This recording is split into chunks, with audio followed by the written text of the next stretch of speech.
আসসালামু আলাইকুম। প্রিয় শিক্ষার্থীরা কেমন আছো?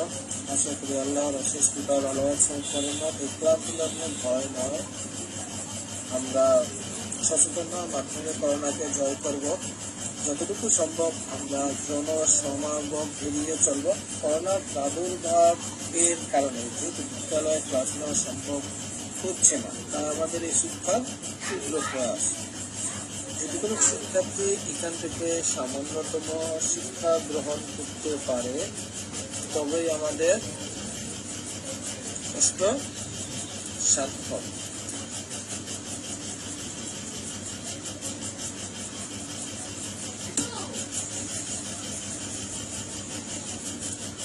আজ আমরা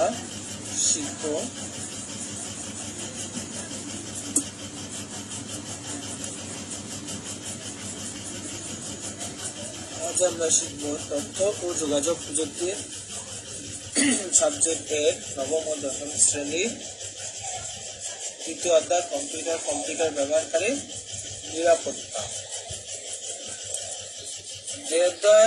দ্বিতীয় অধ্যায়ের পাঠ শেষে আমরা যা শিখতে পারবো, একটি সফটওয়্যার কিভাবে ইনস্টল করতে হয় এবং আনইনস্টল করতে হয়, এবং একটি সফটওয়্যার কিভাবে ডিলিট করতে হয়। হ্যাঁ, প্রথমে আমরা শিখবো একটা সফটওয়্যার কিভাবে ইনস্টল করতে হয়। একটা সফটওয়্যার ইনস্টল করার পূর্বে কতগুলো বিষয় আমাদের অনুসরণ করা প্রয়োজন। নাম্বার 1, যে সফটওয়্যার আমরা ইনস্টল করব ওই সফটওয়্যারটি আমার ডেস্কটপ অথবা ল্যাপটপে সাপোর্ট করবে কিনা সেই ব্যাপারটা আমাদের দেখতে হবে। জিপি ফাইল থেকে জরুরি কোনো কাজের কথা আছে কিনা সেগুলো আমাদের পড়ে নিতে হবে।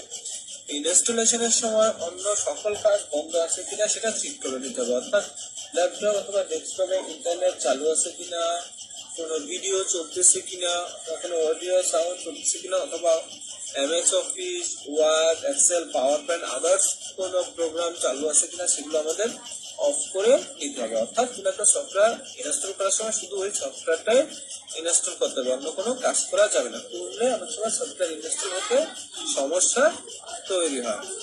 আবার অ্যান্টিভাইরাস সফটওয়্যার বন্ধ আছে কিনা সেটাও আমাদের চেক করতে হবে। অনেক কম্পিউটার অথবা ল্যাপটপে অ্যাডমিনিস্ট্রেটরের অনুমতি আছে কিনা সফটওয়্যার ইনস্টল করা সেটাও আমাদের চেক করে নিতে হবে। এরপর যে আমরা একটা সফটওয়্যার ইনস্টল করার যে ধাপগুলো আছে সেই ধাপগুলো দেখে নেব। হ্যাঁ, অর্থাৎ একটা সফটওয়্যার ইনস্টল করার জন্য আমাদের কি করণীয় সেগুলো এখন দেখবো। একটা সফটওয়্যার ইনস্টল করতে হলে ওই সফটওয়্যারটা আমাদের ল্যাপটপে থাকতে হবে। যদি না থাকে তখন আমরা কি করবো, ওই সফটওয়্যারটা কোনো পেন ড্রাইভ অথবা অন্য কোনো মাধ্যমে আমাদের ল্যাপটপ বা ডেস্কটপে আনবো। সফটওয়্যারটা ইনস্টল হলে আমরা ডিসপ্লেতে যেরকম অনেকগুলো আইকন দেখতে পাচ্ছি, এরকম একটা আইকন ডেস্কটপে দেখা যাবে। অর্থাৎ আমি এখন একটা সফটওয়্যার ইনস্টল করবো, সেই সফটওয়্যারটার নাম হচ্ছে KM মিডিয়া প্লেয়ার। অর্থাৎ এই সফটওয়্যারটা কাজ হচ্ছে হলো কোনো ভিডিও যদি ঝিরঝির করে অথবা রেজুলেশন খারাপ থাকে বা সাউন্ড সঠিকভাবে আসতেছে না, তখন আমরা KM মিডিয়া প্লেয়ার সফটওয়্যারটা ইনস্টল করে থাকি, অথবা PLC media player software install করে থাকি। আমি এই মুহূর্তে KM মিডিয়া প্লেয়ার কিভাবে ইনস্টল করতে হয় সেটা দেখাবো। অর্থাৎ এই সফটওয়্যারটা ইনস্টল করার জন্য এই সফটওয়্যারের উপরে কার্সরটা রাখলাম, রেখে ডাবল ক্লিক করলাম। হ্যাঁ, ডাবল ক্লিক করলে একটা উইন্ডো চলে আসবে এরকম। উপরে লেখা থাকবে installer language, please select the language of the installer, English, okay, cancel. অথবা ওই সফটওয়্যারের উপর কার্সরটা রেখে রাইট বাটন ক্লিক করলে একটা উইন্ডো আসবে, সেখানে অনেকগুলো অপশন লেখা থাকবে, তার ভিতরে রান অ্যাজ অ্যাডমিনিস্ট্রেটর এর উপর একটা ক্লিক করলে সেম একই উইন্ডো চলে আসবে, যেখানে সেম একই লেখা থাকবে। অর্থাৎ please select the language of the installer, এখানে ওকে লেখা আছে, তারপর আমরা ক্লিক করবো। ক্লিক করলে একটা নতুন আরেকটা উইন্ডো আসবে, সেখানেও কিছু লেখা থাকবে। প্রথমে লেখা থাকবে the KM player setup, welcome to the KM player setup wizard, এরকম করে আরো অনেক কিছু লেখা আছে। তার ক্লিক নেক্সট বা কন্টিনিউ, অর্থাৎ আমরা এই সফটওয়্যার যদি ইনস্টল করা কন্টিনিউ করতে চাই তাহলে আমাদের নেক্সটে ক্লিক করতে হবে। নেক্সটে ক্লিক করলাম, এখানে অনেকগুলো টার্মস দেওয়া আছে, এই শর্তগুলোতে যদি আমরা রাজি থাকি তাহলে আমরা করতে যদি আমরা রাজি থাকি তাহলে আমরা কি করবো, আইএনজিতে ক্লিক করবো। ইয়েস আমি রাজি, তাই আইএনজিতে ক্লিক করলাম। এরপরে এখানে অনেকগুলো অপশন আছে, চয়েস কম্পোনেন্ট, অর্থাৎ এই কম্পোনেন্ট গুলো সম্পর্কে এগুলো যদি আমি নিতে অ্যাকসেপ্ট থাকি তাহলে আমি কি করবো, নেক্সটে ক্লিক করবো। নেক্সট। আবার চয়েস ইনস্টলেশন লোকেশন, সি ড্রাইভে ইনস্টলেশন হবে সেটা দেখাচ্ছে, এত কিছু না দেখলেও হবে, জাস্ট আমরা নেক্সটে ক্লিক করে যাবো। হ্যাঁ, এখন ইনস্টলেশন শুরু হয়ে গেছে। এটা যখন কমপ্লিট ইনস্টলেশন শেষ হবে তখন আরেকটা উইন্ডো আসবে, সেখানে লেখা আসবে ফিনিশ, অর্থাৎ ইনস্টল দ্য আক্স টুলবার। টুলবার যদি চাই তাহলে আমরা অ্যাকসেপ্ট করতে পারি, যদি না চাই তাহলে আমরা ডিলাইটও করতে পারি, অর্থাৎ আমরা অ্যাকসেপ্ট করে দিলাম। হ্যাঁ, অর্থাৎ complete the KMPlayer setup wizard, completing the KMPlayer setup wizard, যেহেতু কমপ্লিট হয়েছে তখন ফিনিশে দিয়ে দিলাম। এই কেএমপিলারটাকে আমি আমার উইন্ডোজের ডিফল্ট হিসেবে রাখতে চাই তাহলে আমি নেক্সটে ক্লিক করবো। হ্যাঁ, ডিফল্ট হিসেবে রাখতে চাই, নেক্সটে ক্লিক করলাম, অর্থাৎ আমার ওপিএম মিডিয়া প্লেয়ার অবভিয়াসলি এখন কি হলো, সেটা হয়ে গেছে।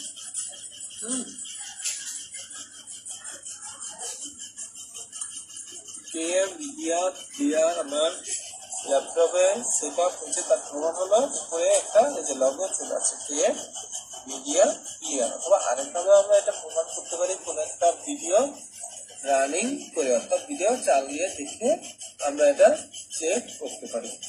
যেহেতু কোনো একটা ভিডিওতে আমরা এখন যাই, এই যে ভিডিও প্লেয়ার, এই যে লগোতে দেখা যাচ্ছে কেএম প্লেয়ার, তার চার স্পষ্ট দেখার জন্য এর রাইট বাটন ক্লিক করলাম, ক্লিক করে ওপেন এতে ক্লিক করলে সাইডে একটা উইন্ডো আছে, সেখানে এই যে কেএম মিডিয়া প্লেয়ার, নিচে আছে উইন্ডোজ মিডিয়া প্লেয়ার, এটা হলো উইন্ডোজের মিডিয়া প্লেয়ার। এটা হলো আমরা মাত্র যেটা সেটা করলাম অথবা ইনস্টল করলাম। যদি এটা আবার আনইনস্টল করি তখন এখানে কেএম প্লেয়ারটা থাকবে না।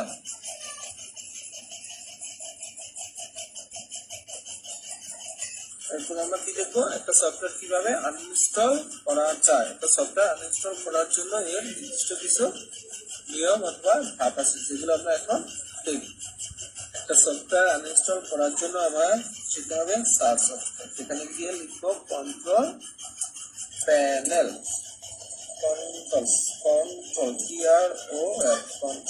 কন্ট্রোল লিখলে উপরে চলে আসছে কন্ট্রোল প্যানেল, তার উপর ক্লিক করলাম, একটা উইন্ডো চলে আসে, সেখানে ক্লিক আছে প্রোগ্রাম এবং ফিচার, তার উপর ক্লিক করলাম। আবার এই ল্যাপটপে যতগুলো সফটওয়্যার ইনস্টল করা আছে প্রত্যেকটা সফটওয়্যারের চার্ট অথবা তালিকা এখানে চলে আসছে। এর ভিতর থেকে আমরা কি করব, কেএম মিডিয়া প্লেয়ার সফটওয়্যারটা আনইনস্টল করব। সেই কেএম মিডিয়া প্লেয়ার সফটওয়্যারটা কোথায় আছে আগে আমরা সেটা চেক করি। অর্থাৎ কেএম মিডিয়া প্লেয়ারটা কোথায় আছে সেটা ভাবি, অর্থাৎ এই যে কেএম মিডিয়া প্লেয়ার, তার উপর কার্সরটা রাখলাম, রাখার পরে এখানে দুটো অপশন দেখা যায়, একেবারে সর্বোপরে ইনস্টল অথবা অর্গানাইজেশন, ইনস্টল অর চেঞ্জ, এখান থেকেও আমরা ইনস্টল করতে পারি, অথবা যে সফটওয়্যারটা আনইনস্টল করবো তার উপর রেখে রাইট বাটন ক্লিক করলে লেখা আসবে ইনস্টল অথবা আনইনস্টল সফটওয়্যার, তারপর ক্লিক করলে কি হবে, এরকম একটা উইন্ডো চলে আসবে, ইনস্টল দ্য কেএম প্লেয়ার লেখা সম্বলিত একটা উইন্ডো চলে আসবে। সেখান থেকে আনইনস্টল যে লেখাটা আছে তারপর ক্লিক করলাম, আরেকটা আমাকে মেসেজ দিবে যে you want to delete all of your preference, যদি আমি রাজি থাকি ইয়েস, অথবা রাজি না থাকি নো, যেহেতু আমি আনইনস্টল করতে চাচ্ছি তার মানে আমি রাজি, তাই ইয়েস ক্লিক করলাম। আনইনস্টলেশন কমপ্লিট, অর্থাৎ সফটওয়্যারটা আনইনস্টলেশন হয়ে গেছে, এখন ক্লোজ দিলাম, সফটওয়্যার আনইনস্টল কমপ্লিট। এখন সফটওয়্যারটা আনইনস্টল যেহেতু হয়েছে, এখানে কি ছিল, আমার কেএম মিডিয়া প্লেয়ারের একটা লগো ছিল, যেহেতু সফটওয়্যারটা আনইনস্টল হয়ে গেছে এখন কেএম মিডিয়া প্লেয়ারের লগোটা অটোমেটিক্যালি চলে গেছে।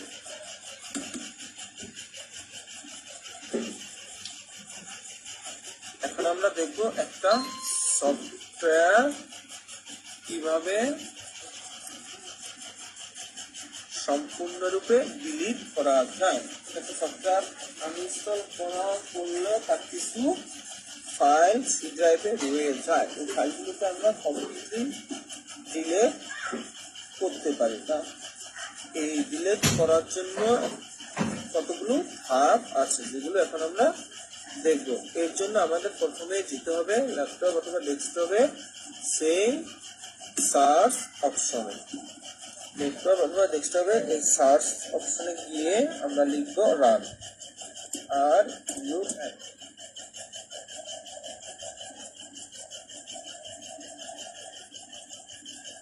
এখানে আর ইউ এন রান লিখলে রান লেখাটা চলে আসবে। এখানে লিখব জিগেডিট আর নেগেটিভ লিখে ওকে ক্লিক করো। হ্যাঁ, তারপর একটা অপশন আসবে, অপশন অথবা উইন্ডো আসবে।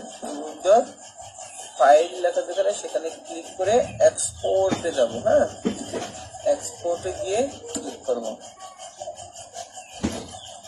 ক্লিক করলে নতুন আরেকটা উইন্ডো আসবে। সেখানে কি করবো আমরা, কেএম ক্লিয়ারটা ইনস্টল করবো, যেহেতু তাই কেএম ক্লিয়ার লিখে নেব। CLAYER লিখে তার ডান পাশে সেভ অপশন আছে, সেভে ক্লিক করলাম। এটা সেভ দিয়ে দিলাম। এরপর আমরা কি যাবো এডিট অপশনে, সেই এডিট অপশনে যে ফাইন্ডে গিয়ে সেই কেএম ক্লিয়ারটা সার্চ করবো। KMPLAYER find next. ফাইন্ড নেক্সটে গেলে সেই কেএম ক্লিয়ারের উপরে সরাসরি কার্সরটা সবুজ আকারে দেখা যাবে। তার উপর কার্সরটা রেখে রাইট বাটন ক্লিক করলাম। ক্লিক করে ডিলিট অপশনে ক্লিক করলাম। এরপর ইয়েস, তার মানে আমার কেএম ক্লিয়ারটা কমপ্লিটলি সি ড্রাইভ থেকে ডিলিট হয়ে গেল। এরপর আমরা কি কি শিখলাম, একটা সফটওয়্যার কিভাবে ইনস্টল করতে হয়, একটা সফটওয়্যার কিভাবে আনইনস্টল করতে হয়, এবং কম্পিউটার অর্থাৎ সি ড্রাইভ থেকে একটা সফটওয়্যার কিভাবে কমপ্লিটলি ডিলিট করতে হয়। আশা করি আমার এই ক্লাসটুকু সবাই বুঝতে পারছো। যদি কেউ বুঝতে না পারো অবশ্যই কমেন্টসে জানাবো। ইনশাআল্লাহ চেষ্টা করবো তোমাদের সমস্যাগুলো সমাধান করার জন্য। অবশেষে সকলকে ধন্যবাদ। আসসালামু আলাইকুম।